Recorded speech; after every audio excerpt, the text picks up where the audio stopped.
नमस्कार दोस्तों, स्वागत है आपका हमारे आज के करंट अफेयर की क्लास में। शुरुआत करते हैं अपने पहले करंट अफेयर से। केरल का नाम बदलने का बिल पारित हो गया है लोकसभा के अंदर। Kerala alteration of name bill 2026 के जरिए अनुसूची पहली के अंदर केरल की जगह केरलम लिखा जाएगा। विधेयक का नाम है केरल नाम परिवर्तन विधेयक, लोकसभा से पारित हुआ है। पहली अनुसूची में संशोधन होगा क्योंकि पहली अनुसूची में सभी राज्यों के नाम और उनके राज्य क्षेत्र दिए होते हैं।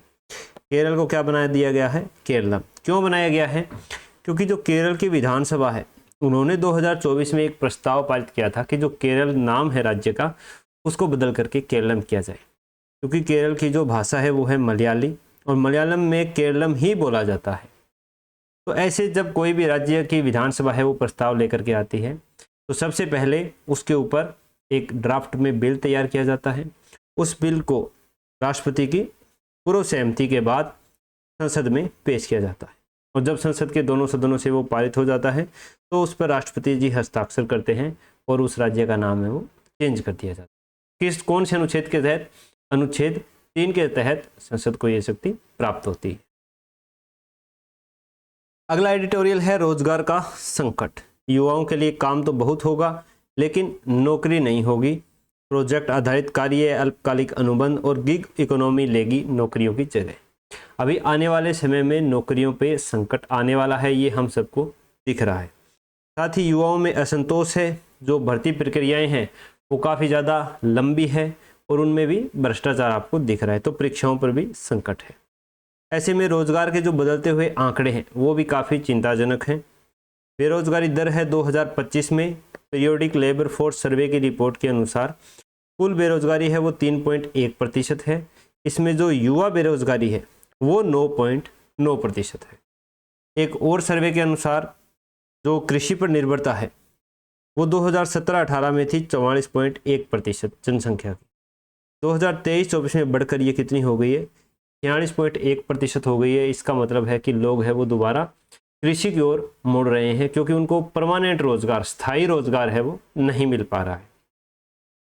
फिर अल्पकालिक रोजगार की परिभाषा है वो कुछ ऐसी है जिसमें कि अगर किसी भी व्यक्ति को साल में केवल 30 दिन कोई आर्थिक गतिविधि के साथ संलग्न हो जाता है तो उसको भी रोजगार शुदा मान लिया जाता है। पूरे साल के रोजगार की उसके अंदर परिभाषा नहीं है। अगर पूरे साल में केवल 30 दिन भी कोई भी रोजगार उसको मिल गया तो उसको रोजगार शुदा माना जाता है। साथ में मजदूरी है वो भी काफ़ी कम देखने को मिलती है और पुरुषों की तुलना में महिलाओं की मजदूरी भी कम है। ऐसे में किस प्रकार की नौकरियां हैं, किस प्रकार के कार्य है वो आगे आने वाले में समय में होंगे। तो पारंपरिक नौकरी बनाम गिग इकोनॉमी, जो अभी तक कंपनियां थी, चाहे सरकारी नौकरियां मान लिया जाए, सरकारी भी अब क्या है प्रोजेक्ट पर, कॉन्ट्रैक्ट बेसिस पर सब चीज़ें चला रही है। तो उसमें अब कॉन्ट्रैक्ट बेसिस जो काम है उन्हीं को दिया जाएगा एक स्पेशल काम, और साथ के अंदर IT, AI सेक्टर और डाटा रिसर्च सेक्टर है उसमें ही नौकरियां हैं वो ज़्यादा मिलने की संभावना है। इसके लिए समाधान क्या है? समाधान ये है कि जो देश की जनसंख्या में युवा हैं या जो श्रमिक हैं उसमें कौशल विकास को बढ़ावा देना, क्योंकि आगे आने वाले समय में जो सामान्य मजदूर हैं इनका उपयोगिता इतनी नहीं होगी जितने हमें कौशल युक्त श्रमिकों की ज़रूरत होगी, क्योंकि पूरी की पूरी चीज़ें हैं वो IT, AI और डेटा रिसर्च पर चलने वाली है, तो कौशल युक्त श्रमिकों की हमें ज़रूरत होगी। फिर है दैनिक भास्कर के daily current affairs. Life time libertarian award है, 40वां अवार्ड है ये गुरुचरण दास को दिया गया है। कहाँ पर आयोजित किया गया था? काठमांडू, नेपाल में। ये क्या है? एक लेखक है। प्रेसिडेंस कलर्स है वो पुडुचेरी पुलिस को गृह मंत्री के द्वारा दिया गया है। राष्ट्रपति के द्वारा पुडुचेरी पुलिस को नामित किया गया था। अंडर 23 कॉमनवेल्थ फेसिंग चैंपियनशिप है। इसमें भारत ने टोटल 17 पदक जीते हैं, 4 गोल्ड, 4 सिल्वर और 9 कांस्य पदक जीते हैं। कहाँ पर आयोजित की गई थी ये आयोजित की गई थी लागोस, नाइजीरिया के अंदर। बैंकर्स बुक्स एविडेंस बिल 2026 है वो संसद से पास हो गया है, संसद से इसकी मंजूरी मिल गई है। इस बिल के अंदर क्या प्रावधान है? ये 1891 का एक पुराना कानून है उसको रिप्लेस करेगा, जिसमें अब बैंक के जो डिजिटल एविडेंस है, बुक्स है, उनको भी एविडेंस के तौर पर कोर्ट के अंदर मान्यता मिलेगी। फिर भारत और अमेरिका की नेवी में एक्सप्लोजिव ऑर्डिनेंस डिस्पोजल एक्सरसाइज है वो आयोजित की जा रही है। ये इसका 8वां संस्करण है और कहाँ पर आयोजित किया जा रहा है? कोच्चि के अंदर इसको आयोजित किया जा रहा है। भास्कर का नॉलेज टेस्ट है, साल 1912 में टाइटैनिक जहाज किस महासागर में हिमखंड से टकराया था? तो ये है अटलांटिक महासागर। देश की यह पहली महिला हाथी महावत कौन है जिन्होंने मेला शिकार तकनीक से 500 को प्रशिक्षित किया है? ये है पार्वती बरुआ।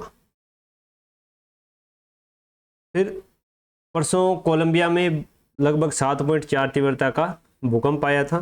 तो कोलंबिया के बारे में जान लेते हैं। सबसे पहले तो ये जानते हैं कि कोलंबिया में ये भूकंप क्यों आया था। क्योंकि कोलंबिया है वो 3 टेक्टोनिक प्लेट्स के केंद्र बिंदु पर स्थित है। इन 3 टेक्टोनिक प्लेटों के नाम क्या क्या है? नाजका, दक्षिण अमेरिका और कैरेबियाई टेक्टोनिक प्लेट है, इनके मिलन बिंदु पर स्थित है। नाजका जो टेक्टोनिक प्लेट है ये दक्षिण अमेरिका टेक्टोनिक प्लेट के हर साल 4 से 5 सेंटीमीटर अंदर जाती है, जिससे काफ़ी ज़्यादा क्या होता है? ऊर्जा का उत्पादन होता है। और जब ये ऊर्जा कहीं से निकलती है तो भूकंप के रूप में तरंगें हैं वो प्रवाहित होती है। कोलंबिया की स्थिति देखें तो ये दक्षिण अमेरिका के अंदर एक उत्तरी भाग में देश है कोलंबिया। यहाँ पर इसकी राजधानी है बोगोटा। इसके पड़ोसी देश हैं वेनेजुएला, पेरू और इक्वेडोर। तो ये हो गई कोलंबिया की स्थिति।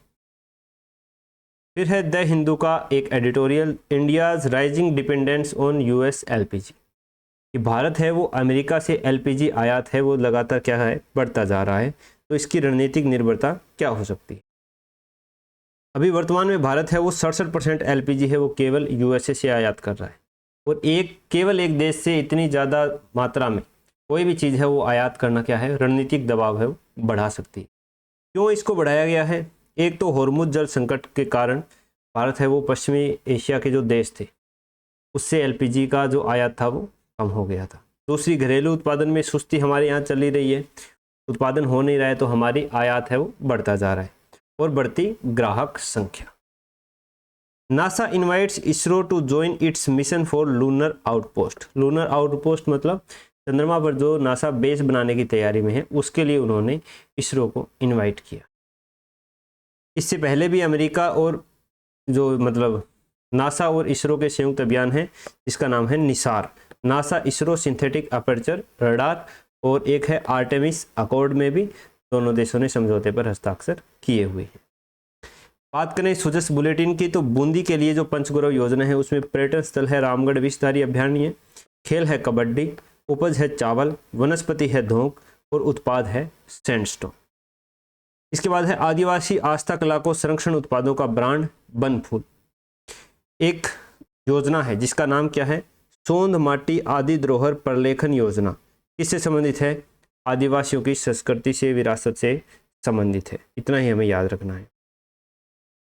इसके तहत जनजाति वाद्य यंत्र, पाक कला, चित्रकारी, भित्ति चित्र, काष्ठ और प्रस्तर कला, नृत्य एवं गायन का प्रलेखन यानी डॉक्यूमेंटेशन है वो डिजिटलाइजेशन रूप से किया जाता है। बनफूल जनजाति डिजाइन स्टूडियो और बनफूल ब्रांडिंग जैसी पहल के जरिए जनजाति कलाकारों को सूचीबद्ध करने के साथ ही उनके उत्पादों के लिए बाजार उपलब्ध करवाया जा रहा है। इसके बाद में है महाराणा प्रताप टूरिज्म सर्किट में एकीकृत होगा इतिहास। एक महाराणा प्रताप टूरिज्म सर्किट बनाया जा रहा है, 206 करोड़ रुपए से अधिक का व्यय किया जाना प्रस्तावित है। कौन कौन सी जगह इसके अंदर आएगी? इसमें आएगी चावंड, हल्दीघाटी, गोगुंदा, कुंभलगढ़, दिवेर और उदयपुर। इन 6 जगहों को शामिल किया जाएगा, चावंड, हल्दीघाटी, गोगुंदा, कुंभलगढ़, दिवेर और उदयपुर को। इसके अलावा डूंगरपुर में शिल्पग्राम और चित्तौड़गढ़ में हेरिटेज वॉकवे निर्माण का किया जाएगा। गोगुंदा में बाईजी की बावड़ी, उदयपुर में करणी माता मंदिर और नीमच माता मंदिर जैसे धार्मिक ऐतिहासिक स्थलों का संरक्षण एवं विकास कार्य भी किया जाएगा। फिर है सुदर्शी प्रश्नोत्तरी 172। राजस्थान फूड पार्क विकास नीति 2026 के संबंध में निम्नलिखित में से कौन सा लक्ष्य निर्धारित किया गया है? प्रत्येक जिले में क्लस्टर आधार पर फूड पार्क विकसित करना। प्रतिवर्ष राष्ट्रीय हथकरघा दिवस कब मनाया जाता है? 7 अगस्त। वो मैंने 9 अगस्त बताया था। 9 अगस्त क्यों बताया था? कि ये जो प्रश्नोत्तरी है 173 इसके उत्तर मेरे को प्राप्त नहीं है, तो मैं फिर इसमें मेरे हिसाब से बताता हूँ, हालांकि ये सही उत्तर नहीं होते हैं। ये क्या है? पुराने वाले के उत्तर आ जाते हैं तो वो सही उत्तर है। डिजिटल राजस्थान पहल के तहत आमजन के निवास, आय, जाति प्रमाण पत्र जैसी सरकारी सेवाएं घर बैठे किस मैसेजिंग ऐप के जरिए उपलब्ध करवाई जा रही है? व्हाट्सएप। तो ये हमने क्या बोलते हैं इसको, ऑप्शन काट के जो सही ऑप्शन चूज करते हैं उस तकनीक के द्वारा व्हाट्सएप बता दिया था। जेलों में बंद किशोरों की पहचान करने और उन्होंने कानूनी सहायता प्रदान कर मुख्य धारा से जोड़ने के लिए राज्य में कौन सा अभियान संचालित है? युवाओं का पुनर्वास अभियान। पंचक्रोर योजना में एक जिला एक उत्पाद के तहत नागौर जिले की वनस्पति प्रजाति कौन सी है? खेजड़ी। अब है 173। राष्ट्रीय हथकरघा दिवस के अवसर पर 2026 में राजस्थान का राज्य स्तरीय समारोह का आयोजन कहाँ पर किया गया था? बताना है आपको। राष्ट्रमंडल खेल 2026 में मुक्केबाजी में स्वर्ण पदक जीतकर इतिहास रचने वाली राजस्थान की खिलाड़ी कौन है? अरुंधति चौधरी। राज्य सरकार द्वारा चलाई जा रहे कर्म भूमि से मातृभूमि अभियान का मुख्य उद्देश्य क्या है? ये आपको बताना है। शेखावाटी क्षेत्र की ऐतिहासिक हवेलियों एवं उनके भित्ति चित्रों को संरक्षण के लिए राज्य सरकार द्वारा कौन सी योजना प्रारंभ की गई है? मुख्यमंत्री पर्यटन शेखावाटी सांस्कृतिक विकास योजना, पता नहीं। पंचगौरव कार्यक्रम में एक जिला एक वनस्पति प्रजाति के तहत टोंक जिले की वनस्पति प्रजाति कौन सी है? ये आपको बताना है। तो ये थे आज के करंट अफेयर्स। इसके उत्तर आपको कमेंट बॉक्स में दे देने हैं। वीडियो पसंद आई हो तो वीडियो को लाइक कर देना। लाइक के बाद हाइप का ऑप्शन आएगा, उसको भी दबा देना। आपके अमूल्य सुझाव है वो आप हमें कमेंट बॉक्स में भेज सकते हो। ये PDF आपको मेरे टेलीग्राम चैनल पर मिल जाएगी, जिसका लिंक मैंने नीचे डिस्क्रिप्शन में दे रखा है। मिलते हैं दोस्तों कल नई करंट अफेयर वीडियो के साथ। नमस्कार।